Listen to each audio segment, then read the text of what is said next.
പ്രിയപ്പെട്ടവരെ, ഈ ഗേറ്റ് കടന്നു വരുമ്പോൾ ഞാൻ ആലോചിച്ചത്, ഈ ഒരു സ്ഥലം എനിക്ക് അന്യമല്ല.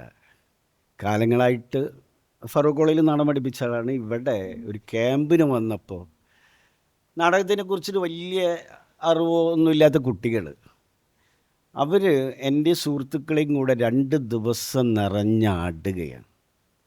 ശരീരം മനസ്സൊക്കെ നാടകത്തിലേക്ക് വരും. അങ്ങനെ നോക്കിയപ്പോൾ ഭയങ്കര പ്രതിഭാത്തിളക്കമുള്ള എനർജിയുള്ള കുട്ടികൾ. കുറഞ്ഞ ദിവസമുള്ളൂ പെരിന്തൽമണ്ണ വെച്ച് നടത്തുന്ന നാടക മത്സരത്തിന്. അതിൽ ഞങ്ങൾ പങ്കെടുക്കുകയാണ്. കുട്ടികളുടെ കഴിവ് തെളിയിക്കുകയാണ്. നാടകം എന്താണെന്ന് അവർക്ക് കുറഞ്ഞ ദിവസം കൊണ്ട് മനസ്സിലാകുകയാണ്. നമ്മുടെ ഈ പരിപാടിയുടെ പേര്, ഈ സഹവാസ ക്യാമ്പിൻ്റെ പേര് ഉയിരെഴുത്ത് എന്നാണ്. വളരെ ഇഷ്ടപ്പെട്ട പേരാണ് എനിക്കത്. അങ്ങനെ ഞാൻ വല്ലാതെ കേൾക്കാത്തൊരു പേരാണത് ഇത്തരം പരിപാടികൾക്ക്. വളരെ മുമ്പ് ഞങ്ങളൊരു പരിപാടിക്ക് ഉടലെഴുത്ത് എന്ന് പറഞ്ഞിരുന്നു. ഉടലെഴുത്തും ഉയിരെഴുത്തും കൂടെ അങ്ങനെ സമന്വയിച്ച് വരികയാണ്. നാടകം എന്ന് പറയുന്നത് ഉടലിൻ്റെ കലയാണ്. ഞാൻ നിങ്ങളെ നോക്കി ചിരിക്കുന്നത്, നിങ്ങളോട് കൈയെടുക്കുന്നത്, ഞാൻ തിരിയുന്നത് എല്ലാം ഉടലിനെ ഈ ഭാഷയിലേക്ക് കൊണ്ടുവരികയാണ്. ഈ ഉയിരെഴുത്ത് എന്ന് പറയുമ്പോൾ വർത്തമാനകാലങ്ങളിൽ ജീവനില്ലാത്ത ചില എഴുത്തുകളായിട്ട് മാറുന്നുണ്ട്, വാട്സപ്പിൽ അവിടെ ഇവിടെയൊക്കെ ആയിട്ട്. എങ്കിലും പ്രത്യാശയുടെ വെളിച്ചം നമ്മളിൽ പകർന്നു തരുന്നുണ്ട്. ഇപ്പോൾ ഇവിടെ എത്ര ആൾ നാടകത്തിലേക്ക് വന്നു എന്നൊന്നും അറിയില്ല. ഞാൻ നിങ്ങളോട് സത്യസന്ധമായിട്ട് പറയുന്നു, നാടകം നിർമ്മിച്ചെടുത്ത ഒരു മനുഷ്യനാണ് ഞാൻ. വിറക്കിയായിരുന്നു ചെറുതിലൊക്കെ, ഒരാളെ മുമ്പിലേക്കൊക്കെ വരുമ്പോൾ അങ്ങനെ സംസാരിക്കാൻ വിൽക്കൂ. ആ കുട്ടി ഇന്ന് വയസ്സ് കൂടുതലായി, ഒരു 5-15 വയസ്സിലൊക്കെ നന്നായിട്ട് സംസാരിക്കാൻ തുടങ്ങുക. ഷൈയൊക്കെ ഈ കുറവൊക്കെ മാറിയിട്ട്, ചമ്മൽ മാറിയിട്ട് അവൻ്റെ ശരീരത്തെ നാടകത്തിലേക്ക് ചേർത്ത് വെക്കുക ചെയ്തത്. എൻ്റെ നാടകത്തിലേക്ക് പിച്ച വെക്കുന്ന കാലത്താണ് എന്നെ തനിമ ചേർത്ത് പിടിച്ചത്. തൃശ്ശൂർ വെച്ചുള്ള സംസ്ഥാന നാടക മത്സരത്തിൽ ഏറ്റവും മികച്ച രചനയ്ക്ക് അവാർഡ് കിട്ടിയ ഒരാളാണ് ഞാൻ. ഏറ്റവും മികച്ച രചനയ്ക്ക് 2ാം സമ്മാനം. അപ്പോൾ എൻ്റെ കോഴിക്കോടുകാരൻ തന്നെയാണ് ഫസ്റ്റ് 1ാം സമ്മാനം. ഉണ്ണികൃഷ്ണൻ പൂൽക്കൽ എന്ന് പറയും. നല്ല നാടകരുത്ത, മികച്ച നാടകരുത്ത. അപ്പോൾ ഞാൻ പിന്നെ കേരളത്തിൽ ഈ രചനയിലൂടെ മത്സരിക്കാൻ തുടങ്ങുക. 2ാം സ്ഥാനത്തേക്ക് വന്ന ഞാൻ പിന്നീടുള്ള മത്സരങ്ങളിൽ മുമ്പോട്ട് വരികയാണ്. അപ്പോൾ പിന്നീട് കുറേ കാലം കഴിഞ്ഞപ്പോഴാണ് എനിക്ക് മനസ്സിലാകുന്നത്, മത്സരിക്കേണ്ട ഒരു കലാരൂപമല്ല നാടകം. പ്രതിരോധത്തിൻ്റെ പ്രത്യയശാസ്ത്രം പേറുന്നൊരു കലാരൂപമാണ്. ഇവിടേക്ക് വരുമ്പോഴാണ് ഞാൻ സമീർ ഇല്ലിക്കലിൻ്റെ ഫോട്ടോ കാണുന്നത്.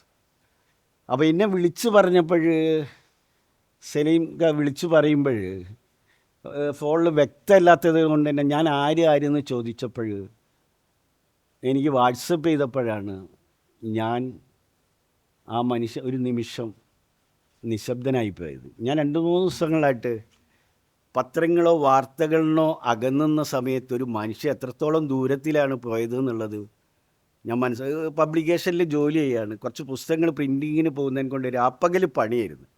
അതിൻ്റെ ഇടയിൽ ഇത് മറന്ന് അല്ലെങ്കിൽ വിസ്മരിക്കപ്പെട്ടു പോയ ഒരു വാർത്തയായിപ്പോയത്. ചിലരുടെ ഒരു നോട്ടുണ്ടല്ലോ, ഒരു ചിരിയുണ്ട്. ചിരിക്കാൻ മറന്നുപോയൊരു സമൂഹമാണ് നമ്മൾ. പല ക്ലാസ്സുകളിലും പല സദസ്സുകളിലൊക്കെ ചെല്ലുമ്പോൾ ബലം പിടിച്ചിരിക്കുന്ന മനുഷ്യരെ കാണാൻ പറ്റുന്നത്, ചിരി മറന്നുപോയവർ. അങ്ങനെ ചിരി മറന്നുപോയവർക്കിടയിൽ ചിരിച്ച എൻ്റെ ഉള്ളിലേക്ക് പടർന്ന് കയറിയൊരു മുഖമാണ് സമീറിൻ്റെത്. അനുസ്മരണമല്ല കേട്ടോ, ഞാൻ അദ്ദേഹത്തെക്കുറിച്ച് പറയാതെ എനിക്ക് മറ്റു പറച്ചിലുകളിലേക്ക് പോകാൻ പറ്റാത്തത് കൊണ്ടാണ്. പത്രപ്രവർത്തകനായിട്ടും ചലച്ചിത്ര പ്രവർത്തകനായിട്ടും അങ്ങനെ ഒരുപാട് മേഖലകളിൽ ജ്വലിച്ച ഒരു വ്യക്തിത്വം. ചിലരുടെ അകൽച്ച നമുക്ക് വല്ലാതൊരു ശൂന്യത സൃഷ്ടിക്കും. ആ ശൂന്യതയിൽ നിന്നുകൊണ്ടാണ് ഞാൻ നിങ്ങളോട് സംസാരിക്കുന്നത്. ചില മനുഷ്യർ ഈ ഭൂമി വിട്ടു പോകുമ്പോൾ അവരുടെ വിശുദ്ധ ജന്മം കൊണ്ട് അവർ നമ്മളിൽ എന്തോ അവശേഷിച്ചിരിക്കും. ആ അവശേഷിച്ചിരിക്കുന്നിടത്തു നിന്നാണ് നമ്മൾ തുടങ്ങേണ്ടതും നമ്മൾ അങ്ങനെ ഒരു വഴിയിലേക്ക് ചെന്നെത്തേണ്ടതെന്ന് ആഞ്ഞു പറഞ്ഞുകൊണ്ട് ഞാൻ ഉയിരെഴുത്തിലേക്ക് വരാം. കാരണം ഓർത്തെടുത്ത് പറയുമ്പം ചില എന്താ വഴുതി പോകും വാക്കുകൾ. അപ്പം ഞാൻ ഇവിടെ ഒരു പേപ്പർ അവതരിപ്പിക്കുകയാണ്. ഉയിരെഴുത്ത്, ഉയിര്, ജീവൻ, ജീവൻ്റെ എഴുത്ത്. തീർച്ചയായും തനിമൊരുക്കുന്ന ഈ പഠന സഹവാസ ക്യാമ്പ് നിങ്ങളുടെ ചിന്തകൾക്ക്, എഴുത്തിന്, സ്വപ്നങ്ങൾക്ക് പുതിയ പുതിയ മേച്ചിൽപ്പുറങ്ങൾ തുടങ്ങട്ടെ എന്നാശംസിച്ചുകൊണ്ട് ഞാൻ വരികയാണ്. ഞാൻ നേരത്തെ പറഞ്ഞല്ലോ, വളരെ 90കളിലാണെന്ന് തോന്നുന്നു എനിക്ക് ആ അവാർഡ് കിട്ടുന്നത്. അന്ന് എഴുതിയത് ഇറാഖ് വാർ, എന്തോ ഒരു യുദ്ധം നമ്മുടെ ഭൂമി അഭിമുഖീകരിക്കുന്നുണ്ട്. ആ സമയത്താണ് ഒലിവില എന്ന് പറയുന്നത് സമാധാനത്തിൻ്റെ ഒരു കുളിർമ തരുന്ന ഒരു സന്ദേശം അതിലുണ്ട്. ഈ ഒലിവിലക്ക് ബൈബിളിലും ഖുറാനിലൊക്കെ അതിൻ്റെ ശക്തമായ അടയാളങ്ങൾ നമുക്ക് കാണാം. അപ്പോൾ ഒരു യുദ്ധരംഗത്ത് പെട്ടുപോയ കുറേ മനുഷ്യരുടെ മരണത്തിന് മുമ്പുള്ള ചില സ്വപ്നങ്ങളാണ്. അവർ സമാധാന സ്വപ്നം കാണുകയാണ്. വർഷങ്ങൾ കഴിഞ്ഞ് ഇപ്പം ഞാൻ നിങ്ങളോട് സംസാരിക്കുമ്പം യുദ്ധം അതിൻ്റെ അഗാധ മുറിവുകളെയാണ് നമുക്ക് തരുന്നത്. എന്തിൻ്റെ പേരിലാണ് സ്കൂളിലെ ആരാധനാലയത്തിലേക്ക് ഓടിക്കയറിയ പിഞ്ചു കുഞ്ഞുങ്ങളുടെ ജീവൻ അപഹരിച്ചെടുത്തത് അവർ? എന്തിനാണ് ഈ മണ്ണിൽ നിരന്തരമായിട്ട് പല കാലങ്ങളിലായിട്ട് ചോരപ്പാടുകൾ യുദ്ധം സൃഷ്ടിക്കുന്നത്? കുഞ്ഞുമക്കൾ ചിതറിത്തെറിക്കുമ്പോൾ എനിക്കൊരു വരി എഴുതാൻ പറ്റില്ല. അവസാനം എഴുതിയ നാടകം നടക്കാവ് ഗേൾസ് സ്കൂളിന് വേണ്ടിയിട്ട് എന്താ പെട്ടെന്ന് പേര് മറന്നു,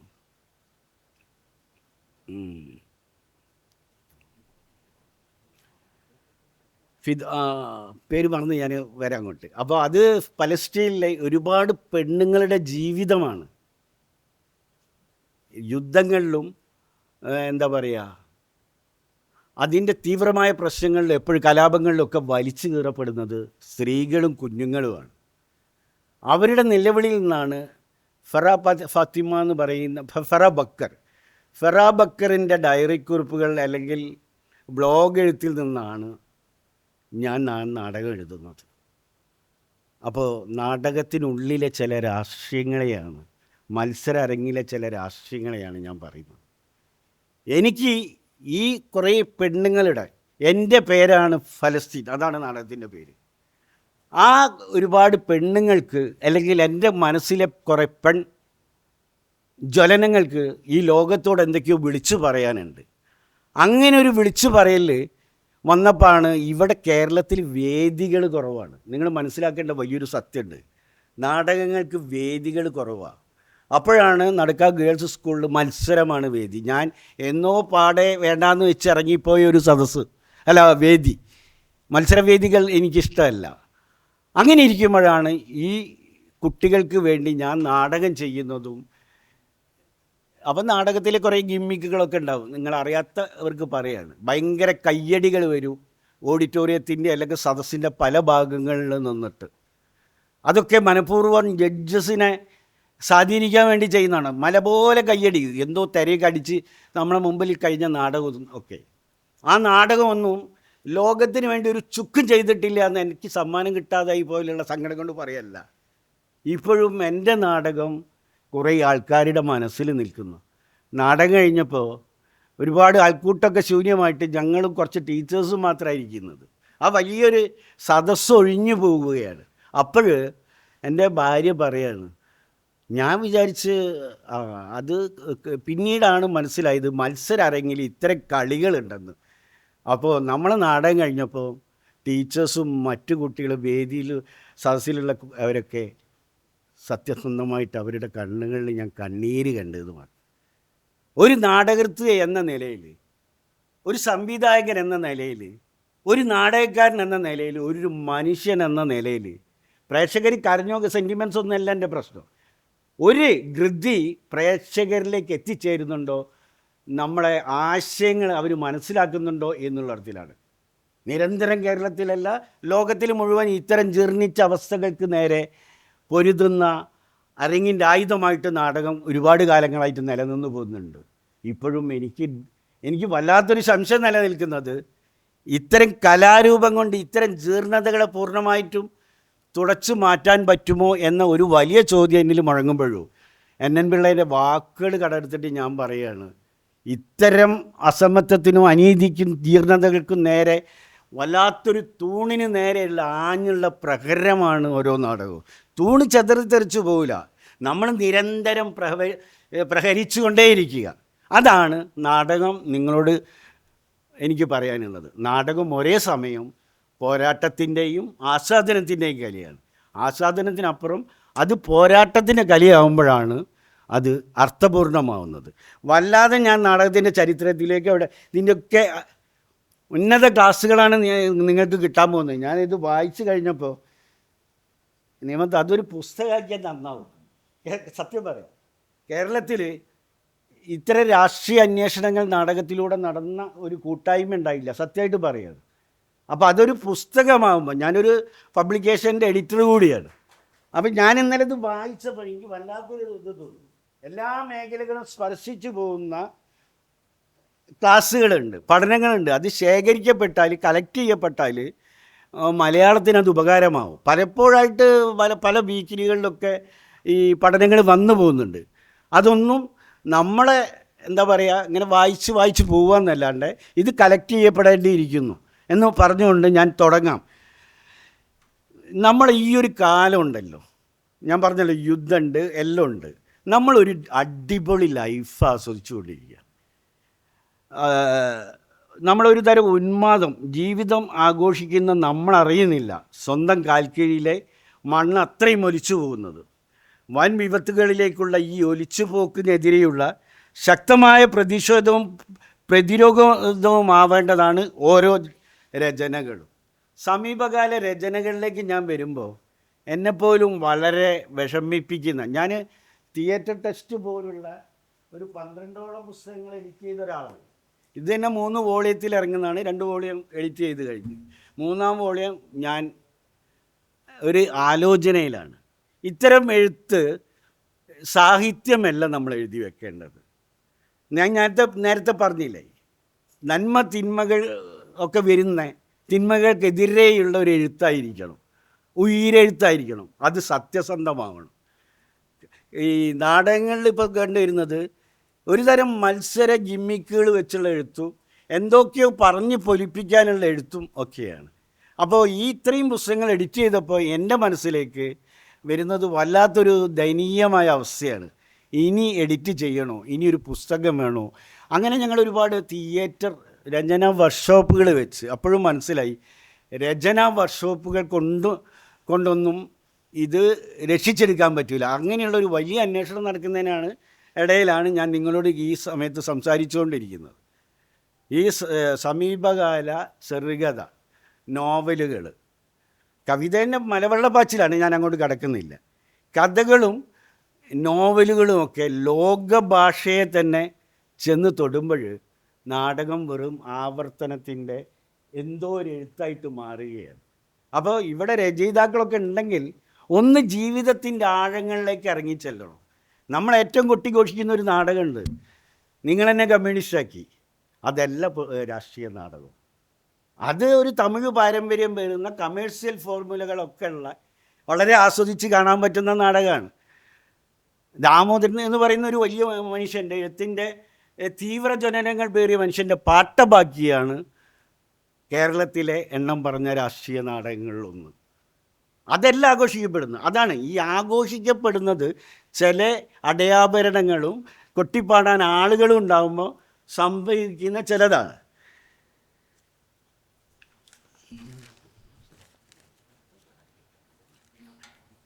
ഇപ്പം ഈ മണ്ണിൽ ഇത്തരം അവസ്ഥയിൽ നല്ല പ്രൊഡക്ഷനോ ഇത്തരം എന്താ പറയുക ആശയസംഹിത ഐഡിയോളജി മുമ്പോട്ട് വെക്കുന്ന നാടകങ്ങളൊക്കെ വളരെ കുറവാണ് വരുന്നത്. ഇപ്പോൾ സമീപകാലത്ത് സ്കൂൾ ഓഫ് ഡ്രാമയിൽ നിന്നുണ്ടായ തമാശ, രണ്ടാമത് വന്ന അരുൾലാൽ എന്ന് പറയുന്നൊരു നാടകൃത്ത്, നാടകപ്രവർത്തക സംവിധായകൻ, അദ്ദേഹത്തിൻ്റെ കുഹു കുഹു എന്ന് പറഞ്ഞ പ്രകാശ് രാജ്, സിനിമയിലെ വളരെ എണ്ണം പറഞ്ഞ നടന്മാരിൽ ഒരാളായ പ്രകാശ് രാജാണ് അത് പ്രൊഡ്യൂസ് ചെയ്യുന്നത്. അതും മനസ്സിലാക്കണം. ഇത്രയും കമേഴ്ഷ്യൽ മേഖലയിലും നല്ല സിനിമകളിലൊക്കെ അഭിനയിക്കുന്നതിനോടൊപ്പം മലയാളത്തിലെ ഒരു നാടകം, ഒരു മലയാള നാടകപ്രവർത്തിൻ്റെ ഒരു നാടകം ഇയാൾ മുൻകൈ എടുത്തിട്ട് മുമ്പോട്ട് കൊണ്ടുവരികയാണ്. അപ്പോഴാണ് നമ്മൾ തിരിച്ചറിയേണ്ടത് നാടകത്തിൻ്റെ ശക്തി. നമ്മുടെ ഭാഷയിൽ എത്ര നടന്മാരുണ്ട്. ഇപ്പം മോഹൻലാൽ നാടകം അഭിനയിച്ചതാണ് നമ്മളൊക്കെ മുമ്പിലുള്ള മഹത്തായ നേട്ടം, മോഹൻലാലും മുകേഷും ഒക്കെ. അത് ഒരു എന്താ പറയുക, എനിക്കൊന്നും ഒരിക്കലും യോജിക്കാൻ പറ്റാത്തൊരു പ്രൊഡക്ഷനാണത്. നേരത്തെ ആദം സാർ പറഞ്ഞ പോലെ അത് വരേണ്യവർഗത്തിൻ്റെ ഒരു കലാരൂപത്തിൻ്റെ വേറൊരു വർഗമാണ്. അത് എസ്റ്റാബ്ലിഷിൻ്റെ ഭാഗമായിട്ടാണ് അവതരിപ്പിച്ചത്. നാടകം ഒരിക്കലും ഒരു എസ്റ്റാബ്ലിഷ്മെൻറ്റിൻ്റെ കലയല്ല, ജീവൻ്റെ കലയാണ്, നന്മയുടെ കലയാണ്, സംഘം ചേരലിൻ്റെ കലയാണ്. അതിന് പ്രേക്ഷകരോട് ഒരുപാട് സംസാരിക്കാനുണ്ട്.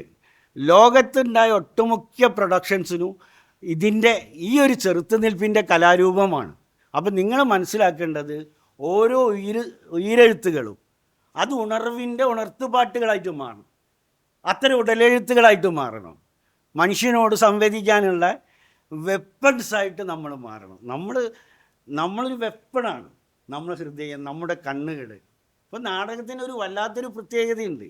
ഒരു നാടകം കളിക്കുമ്പോൾ പല കാഴ്ചകളാണ്. 1000, 100, 300 കാഴ്ചക്കാരുണ്ടാകുമ്പോൾ അതിൻ്റെ കാഴ്ച എന്ന് പറയുന്നത് ഈ കാണുന്ന പോലെയല്ല ഇവർ കാണുന്ന പോലെയല്ല ഇയാൾ കാണുന്നത്. അങ്ങനെ ഈ ഇരിക്കുന്ന 100 ആളാണെങ്കിൽ 1000 ആളാണെങ്കിൽ 1000 കാഴ്ചകളാണ് ഓരോ സെക്കൻഡിലും നമ്മളിലൂടെ മിന്നി മറിയുന്നത്. അത് കണ്ണിൻ്റെ കലയത്. സിനിമ എന്ന് പറയുന്ന ഒരു കലാരൂപം ഒരിക്കൽ എടുത്തു കഴിഞ്ഞാൽ അല്ലേ, പിന്നെ അതിന് മാറ്റമില്ല. അത് ഒരു ഡയറക്ടറും ക്യാമറമാനും നിശ്ചയിച്ച് കഴിഞ്ഞാൽ ഒരു എന്താ പറയുക, ഒരു ഫ്രെയിം, ഒരു സമീപ ദൃശ്യം, ഒരു ക്ലോസപ്പ്, ഒരു മിഡിൽ ഷോട്ട്. പക്ഷെ നാടകം അതല്ല. ഒരു കുട്ടി അല്ല, ഞാൻ അഭിനയിക്കുമ്പോൾ ഇദ്ദേഹത്തിൻ്റെ മനസ്സിലേക്കാണ് ഞാൻ തറഞ്ഞ് കയറുന്നെങ്കിൽ അയാളുടെ മനസ്സിൽ എൻ്റെ രൂപം ക്ലോസപ്പാണ്. ഞാനോ ആദം സാറും അഭിനയിക്കുമ്പോൾ ഇങ്ങനെ നിൽക്കുമ്പോൾ ഇങ്ങനെ വരുമ്പോൾ അത് മീഡിയ ഷോട്ടായിട്ട് മാറും. ഇങ്ങനെ ഷോട്ടുകൾ ജീവിതത്തിൻ്റെ കണ്ണുകൾ കൊണ്ട് വിഭജിക്കപ്പെടുകയാണ് ഓരോ നിമിഷവും. അതാണ് നമുക്ക് മുമ്പേ പോയ ഇതിൻ്റെ അക്കാദമിക് പണ്ഡിതന്മാർ പറഞ്ഞത്. നാടകം ഒരേ സമയം കണ്ണിൻ്റെ കലയാണ്, ജീവൻ്റെ കലയാണ്. ഹൃദയം ഹൃദയത്തോടും മനസ്സ് മനസ്സിനോടും ശരീരത്തോടുമാണ് സംസാരിക്കുന്നത്. ഇപ്പോൾ പൊതുവെ കണ്ടുവരുന്നത്, ഇപ്പോൾ കുഹു ആയാലും തമാശ എന്ന് പറയുന്ന നാടകമായാലും സ്കൂൾ ഓഫ് ഡ്രാമ അങ്ങനെ നിരന്തരം നടക്കുന്ന ഒരുപാട് നാടകങ്ങളുണ്ട്. ഇപ്പോൾ മാടൻ മോഷം അങ്ങനെ തുടങ്ങിയിട്ട് നമ്മളിങ്ങനെ പത്രങ്ങളിലും ടി വിയിലൊക്കെ കാണാം. നിരന്തരം നാടകങ്ങൾ നമ്മളിലൂടെ കടന്നു പോകുന്നുണ്ട്. അത് കളിക്കപ്പെടുന്നുണ്ട് കേരളം മുഴുവൻ. പക്ഷേ വലിയൊരു അന്വേഷണം എൻ്റെ ഭാഗത്തു നിന്നുണ്ടാകുമ്പോൾ അതിൽ ഒരു എന്താണ്, നമ്മൾ നാടകകല കടന്നു പോന്നിട്ട് ഇന്ന് വിദേശത്ത് നാടകകല ഏറ്റവും ഉന്നതിയിൽ നിൽക്കുന്നൊരു സമയമാണ്. പാടേ മാറിക്കഴിഞ്ഞിട്ടുണ്ട്. ഈ തമാശ, ഈ കുഹുവൊക്കെ മുമ്പോട്ട് വെക്കുന്നത് ഇപ്പം കാണികൾക്കൊരു പ്രത്യേക അനുഭവമൊക്കെയായിട്ട് തോന്നുമെങ്കിലും അത് വളരെ പുതിയതൊന്നുമല്ല.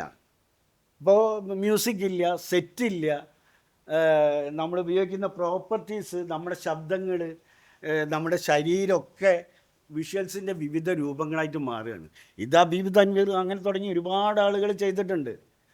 പിന്നെ സ്ട്രീറ്റ് തിയേറ്ററിൽ ഇതൊക്കെ ഒരുപാട് ചെയ്തതാണ്. പക്ഷേ ഇതാണ് കൊട്ടിഘോഷിക്കപ്പെടുന്നത്. അപ്പോഴും ഞാൻ പറഞ്ഞു വരുന്നത്, പുതിയൊരു തലമുറ പുതിയൊരു തിയേറ്ററിന് വേണ്ടിയിട്ടുള്ള അന്വേഷണം തുടങ്ങേണ്ടിയിരിക്കുന്നു. ഇപ്പോൾ കഴിഞ്ഞ ദിവസം എൻ്റെ ഒരു സുഹൃത്ത് വിളിച്ചിട്ട് പറഞ്ഞ്, വിദേശത്ത് UK ഇങ്ങനെ നാടകം ട്രാഫിക് ജാമിലെ സെക്കൻഡുകൾക്കുള്ളിൽ നാടകം നടക്കുകയെന്ന് പറയും. അപ്പോൾ വീഡിയോ നമുക്ക് കുഞ്ഞു ചതുരങ്ങളിലൊക്കെ റീലൊക്കെ ആയിട്ട് വരുന്നുണ്ട്. അതിനൊക്കെ ഭേദിച്ചുകൊണ്ട് ട്രാഫിക് ജാം എന്നൊരു ആൾ ചെന്നിട്ട് ഇങ്ങനെ സംസാരിക്കുന്ന, സിഗ്നൽ പച്ച തെളിയുന്ന വരുമ്പോൾ ഇത്രയും സമയം കൊണ്ട് നിങ്ങളിലേക്കൊരു നാടകം പടർന്നു കയറുകയാണ്. അപ്പോൾ കാലത്തിനനുസരിച്ചിട്ട് ഇതിൻ്റെ ഡിസൈനിങ്ങിൽ, രചനയിൽ ഒക്കെ മാറ്റങ്ങളുണ്ടാവണം. ഇപ്പോൾ പുതിയ കുട്ടികൾ നിരന്തരം പറഞ്ഞുകൊണ്ടിരിക്കുന്ന, ഇപ്പം ഞാനടങ്ങുന്ന എഴുത്തുകാരോട് നിങ്ങൾ ഞാൻ ആ ഒരു ഭാഷ ഉപയോഗിക്കില്ല, തന്ത വൈബ് എന്നൊക്കെ പറയുന്ന മാതിരി ഇത്തരം എഴുത്താണ് നിങ്ങളിൽ നിന്നൊക്കെ ഉണ്ടായിക്കൊണ്ടിരിക്കുന്നത്. മാറേണ്ടിയിരിക്കുന്നു. ഞാൻ മാറാൻ ശ്രമിക്കുന്നുണ്ട്. ഞാൻ പറഞ്ഞല്ലോ, അവസാനം എഴുതിയൊരു നാടകം അതാണ്. പിന്നെ ബീസോണിനൊരു പയ്യൻ നിർബന്ധിച്ചപ്പോൾ ഒരു നാടകം എഴുതി കൊടുത്തു. ഞാൻ എന്നെ തന്നെ പഠിക്കുകയും മറ്റുള്ള നാടകങ്ങളെ പഠിക്കുകയും ചെയ്തതും കൊണ്ട് 1-2 വർഷങ്ങളൊരു മൗനമാണ്. അതിൻ്റെ അന്വേഷണത്തിൻ്റെ ഭാഗമായിട്ടാണ്. കഴിഞ്ഞ ദിവസം ടൗൺ ഹാളിൽ ഇരുന്നപ്പോൾ വളരെ രസമുണ്ടായി. ഈ സാഹിത്യ മേഖലയിൽ, നാടക മേഖലയിലൊക്കെ ഈഗോൻ്റെ ചില കോംപ്ലക്സുകൾ പൊട്ടിത്തെറിക്കുമ്പോൾ ഉണ്ടാകുന്ന മരുന്ന് തീർന്നു. ഞാൻ പറഞ്ഞു, എന്താണ് ഈ മരുന്ന്? നമ്മൾ നിരന്തരം അന്വേഷിക്കും. നിരന്തരം നാടകം എഴുതലല്ലോ. അങ്ങനെയാണെങ്കിൽ ഞാൻ ദിവസം കുത്തിരി നാടകം എഴുതട്ടെ. നാടകം ഒരു അന്വേഷണമാണ്, ഒരു തപസ്യയാണ്. അതിൻ്റെ ഇടയിൽ എപ്പോഴോ സംഭവിക്കുന്ന എന്തോ ഒന്നാണ്. വിഖ്യാത കവി നാടകൃത്തും സംവിധായകനൊക്കെ ആയിട്ട് ബ്രഹറ്റ് പറഞ്ഞിട്ടുണ്ട്, നമ്മൾ ചവിട്ടി നിൽക്കുന്ന തറയുടെ ചൂടറിയാത്തവർ ആ തറയുടെ ചൂടിൽ വെന്തുരുകി പോകുമെന്ന്. അപ്പോൾ അങ്ങനത്തെ ഒരു അവസ്ഥയിലാണ് നമ്മൾ നിൽക്കുന്നത്. നമ്മുടെ ഒരു തരം കാർന്ന് തിന്നുന്ന അവസ്ഥയില്ല. ഞാൻ നേരത്തെ പറഞ്ഞില്ലേ, ഫെസ്റ്റിവൽ ജീവിതം നയിക്കുകയാണ് നമ്മൾ. അടിപൊളി ലൈഫാണ്. ഇപ്പോൾ ഈ ഞാനും അടക്കമൊക്കെ അങ്ങനെ തന്നെയാണ്. നമുക്ക് ഒഴുക്കിനെതിരെ നീന്തിയേ പറ്റുള്ളൂ. പക്ഷേ എനിക്ക് നിങ്ങളോടൊക്കെ പറയാനുള്ളത്, ഈ ഒഴുക്കിനെതിരെ നമ്മൾ നീന്തുമ്പോഴും നമ്മളൊരു പിടുത്തം കൊടുക്കണം. ഒരു പിടുത്തം നമ്മളുണ്ട്. ഈ പിടുത്തമാണ് ഇത്തരം കൂട്ടായ്മകൾ, ഇത്തരം സാംസ്കാരിക സദസ്സുകൾ, ഇത്തരം തിയേറ്ററുകൾ, ഇതിൻ്റെയൊക്കെ ചേർത്ത് പിടിക്കും. ഇല്ലെങ്കിൽ ഉണ്ടല്ലോ, ഇങ്ങനെ വിട്ടിട്ട് പിന്നെ കടലിൽ പോയ രക്ഷയില്ലല്ലോ. ആ അവസ്ഥയിലേക്കാണ് മലയാളിയല്ല. അപ്പം എല്ലാവരും പ്രസംഗത്തിൻ്റെ ഇടയിൽ പറയും മലയാളിയാണ്. നമ്മുടെ പിന്നെ ഫാസിസം നമ്മുടെ അടുക്കളയിൽ വരെ എത്തിയിട്ടുണ്ട്. അപ്പോൾ ഈ യുദ്ധം വന്നപ്പോഴൊക്കെ ഇപ്പോഴാണ് ചിലർ തിരിച്ചറിയുന്നത്. ഫാസിസം അടുക്കളയിലും ഇതൊന്നുമല്ല, തലച്ചോറ് കയറി പൊട്ടിയിട്ട് ഇങ്ങനെ ഒഴുകുകയാണ്. അപ്പോൾ ആരാ വേട്ടക്കാരെന്നൊക്കെ അറിയാത്തൊരു സമയമാണ്. അപ്പോൾ എനിക്ക് നിങ്ങളോട് പറയാനുള്ളത്, ഇത്തരം കലാരൂപത്തിനെ നിങ്ങളെ സത്യസന്ധമായ മനുഷ്യനെ നിർമ്മിച്ചെടുക്കാൻ പറ്റും. ഞാൻ ഏതൊരു ടെക്സ്റ്റിൻ്റെ അവതാരികയിൽ എഴുതി, നാടകം മനുഷ്യനെ നിർമ്മിച്ചെടുക്കുന്നു. അപ്പോൾ സ്വാഭാവിക ചോദ്യം വരാം, മനുഷ്യനല്ലേ ഈ കാണുന്നതൊക്കെ? നമ്മുടെ മുമ്പിലും മനുഷ്യരില്ലേ? അതല്ല, സത്യസന്ധരായ, എവിടേക്കോ അഴുകൾ വിരളാത്ത, പുരണ്ടാലും അത് തട്ടി മാറ്റി അല്ലെങ്കിൽ കഴുകി മാറ്റാൻ പോലെ മുന്നേറാൻ പറ്റുന്ന മനുഷ്യരെ. അങ്ങനത്തെ മനുഷ്യരാകുമ്പോഴാണ് ഈ മഴ കണ്ടിട്ടില്ലേ, ഇപ്പോഴത്തെ മഴയൊക്കെ ഇങ്ങനെ പെയ്യുമ്പോൾ കുറച്ച് വെള്ളം വേണേ, മഴ വീഴുമ്പോൾ ഈ ചെടികളൊക്കെ ഇലകളൊക്കെ ഇങ്ങനെ ഈ ഇളം വെയിലും മിന്നും. ആ കാഴ്ച ഒരു വല്ലാത്ത അനുഭവമാണ്. അത് അഴുക്ക് കളയുമ്പോൾ, മഴ ഇങ്ങനെ അഴുക്ക് കളയുമ്പോൾ ആ ചെടികൾക്ക് ഒരു ഇളം വെയിലിൽ മിന്നും. ഒന്ന് എപ്പോഴെങ്കിലും സൂക്ഷിച്ച് നോക്കുക. അതുതന്നെയാണ് നാടകം മനുഷ്യരിൽ ചെലുത്തുന്ന സ്വാധീനം. ഞാൻ നിങ്ങളൊക്കെ കഥകൾ, എത്രത്തോളം ആളുകൾ നാടകത്തിൻ്റെ ഒരു ആഴം കണ്ടിട്ടുണ്ടെന്ന് അറിയില്ല. ഉത്സവപ്പറമ്പിൽ കയ്യടി വാങ്ങുന്ന നാടകത്തിനെ കുറിച്ചല്ല ഞാൻ പറയുന്നത്. അമേച്ചർ ഇറങ്ങിയിട്ട് ഫസ്റ്റ് കിട്ടുന്ന നാടകങ്ങളെക്കുറിച്ചല്ല പറയുന്നത്. അല്ലാത്ത ചില നാടകങ്ങൾ കേരളത്തിലുടനീളം ഉണ്ടാകുന്നുണ്ട്. അത്തരം നാടകങ്ങൾ ഉണ്ടാക്കാൻ തനിമ ശ്രമിക്കുകയും വേണം. വല്ലാതെ നീട്ടി പറയുന്നൊന്നുമില്ല.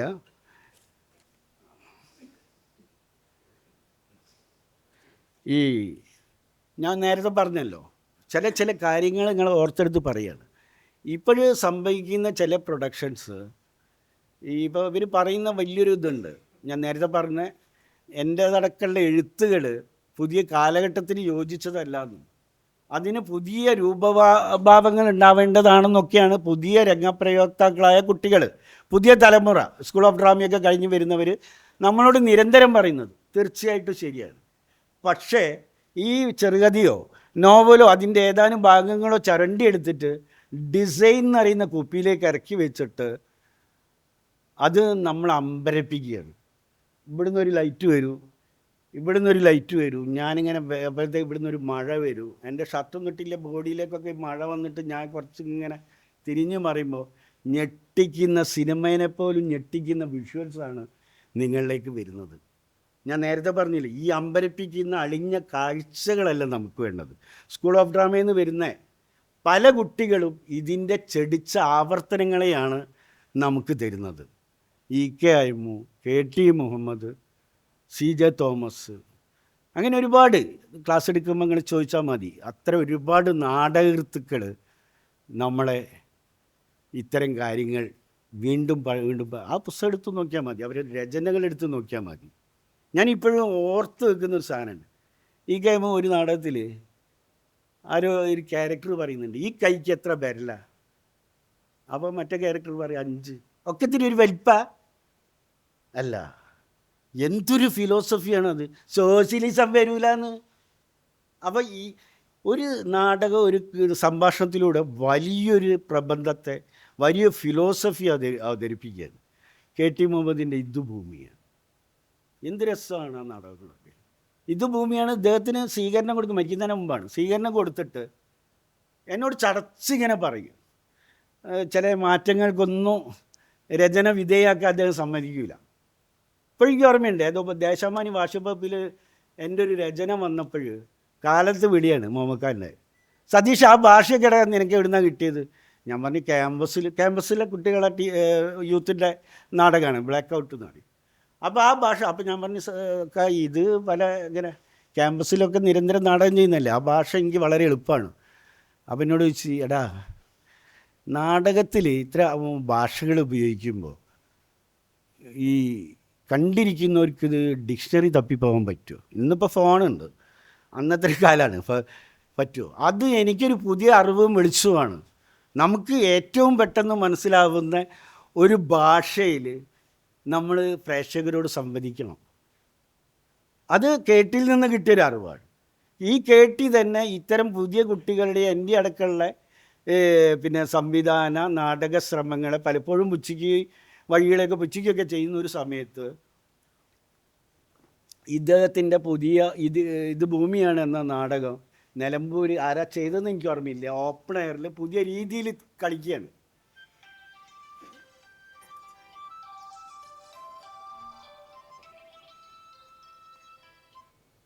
പുതിയ രീതിയിൽ കളിക്കുകയാണ്. അപ്പോൾ ഇത് ഒക്കെ കഴിഞ്ഞിട്ട് വളരെ, എനിക്ക് പോകാൻ പറ്റിയില്ല അന്നെന്തോ.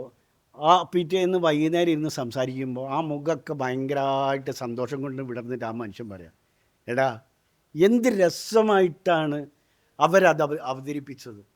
ജനങ്ങളുടെ ഇടയിൽ ഇറങ്ങി ചെന്നിട്ട് അന്നേ വരെയുള്ള ചില നാടക രീതികളെ, ഈ നാടക ആവർത്തിച്ച് പോരുന്ന രീതികളെ തികച്ചും മാറ്റിക്കൊണ്ടാണ് ഈ അവതരണം നടന്നത്. അപ്പോൾ ഇത്രയും പ്രായത്തിലുള്ളൊരു മനുഷ്യൻ അതിൻ്റെ ഒരു മാറ്റത്തിലേക്ക് വരികയാണ്, പുതിയ ചലനങ്ങൾ ഉൾക്കൊള്ളുകയാണ്. നാടകം എന്ന് പറയുന്നത്,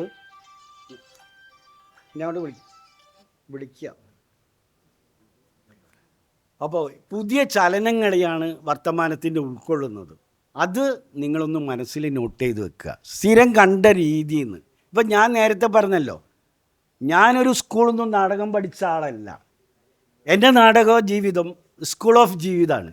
പലരും പല സ്ഥലത്ത് ചെല്ലുമ്പോൾ, സതീഷ് ഒന്ന് പറയൂ, എന്ത് ഡിഗ്രിയാണ്? SLC നിലയിൽ 8 നില പൊട്ടിയൊരു മനുഷ്യനാണ് നിങ്ങളെ മുമ്പിലിരുന്ന് സംസാരിക്കുന്നത്.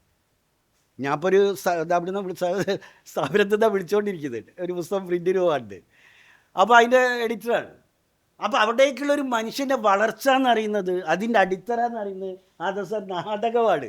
എനിക്കെല്ലാം കൂടെ തലക്ക് ഒരു ഉന്മാദം കയറിയിട്ട് ഞാൻ നിരന്തരം നാടകങ്ങളിലേക്ക് പോവുകയാണ് ചെയ്തത്.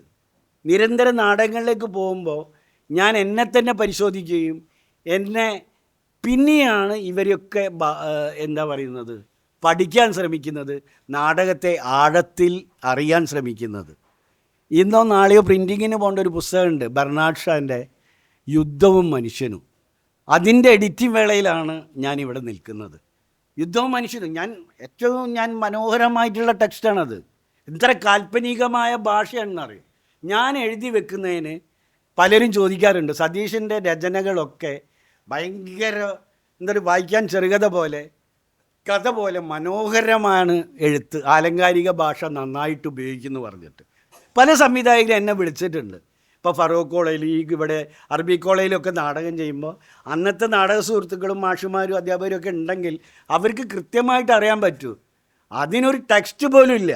എൻ്റെ മനസ്സിലാണ് നാടകം കുട്ടികളോട് പറയുന്നത്, ഇത് പറ, ഈ സമയത്ത് നീ എന്ത് പറയും, ഇതാണ് വിഷയം, ഈ സിറ്റുവേഷനാണ്, അങ്ങനെ പറഞ്ഞിട്ട് ഒടുവിൽ കുട്ടികളും ഞാനും ഇങ്ങനെ റൗണ്ടിലായിട്ട് തറയിലിരുന്നിട്ട് ഇവരെ മനസ്സിലും ശാംശീകരിച്ച വാക്കുകൾ, ഈ സിറ്റുവേഷൻസൊക്കെ എഴുതി വെക്കുകയാണ്. അത് ഇതിൻ്റെ ഒരു ഫൈനൽ സ്റ്റേജിലോടാണ് നാടകത്തിലേക്കാവുന്നത്. അപ്പോൾ നാടകം ആവുമ്പോൾ റീഡബിലിറ്റി എന്ന് പറയുന്നൊരു സാധനമുണ്ട്. നാടക സാഹിത്യമുറിയിലോ അല്ലെങ്കിൽ ലൈബ്രറിയിലോ ആവശ്യമാണ്. മലയാളത്തിന് ഇപ്പം എന്തോ അകന്നു പോയിക്കൊണ്ടിരിക്കുകയാണ് നാടക സാഹിത്യം. അപ്പം ഈ നാടക സാഹിത്യം നമ്മൾ വായിക്കപ്പെടണമെങ്കിൽ ഭംഗിയായ ഭാഷ ഉപയോഗിക്കേണ്ടി വരും.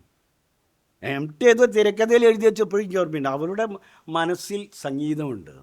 അവരുടെ മനസ്സിൽ സംഗീതം ഉണ്ടെന്ന് പറയുമ്പോൾ ഒരു ഡയറക്ടർക്ക് അങ്ങേയറ്റം അത് വിഷ്വൽ ചെയ്യാൻ പറ്റും. ഇത്തിരി ആലങ്കാരിക ഭാഷ വന്നാലൊന്നും വലിയ തെറ്റൊന്നുമില്ല. ഒരു പ്രേക്ഷകരിലേക്ക് അത് ആഴത്തിലിറങ്ങി ചെല്ലണമെങ്കിൽ അത് വേണം. ഞാനിങ്ങനെ അങ്ങനെ ഞെട്ടിപ്പോയി. ഇന്നെങ്ങനെ കുറ്റം പറയുന്നവരടുത്താണ് ഇതിൻ്റെ മനോഹരമായ ട്രാൻസ്ലേഷനാണ് കേട്ടോ.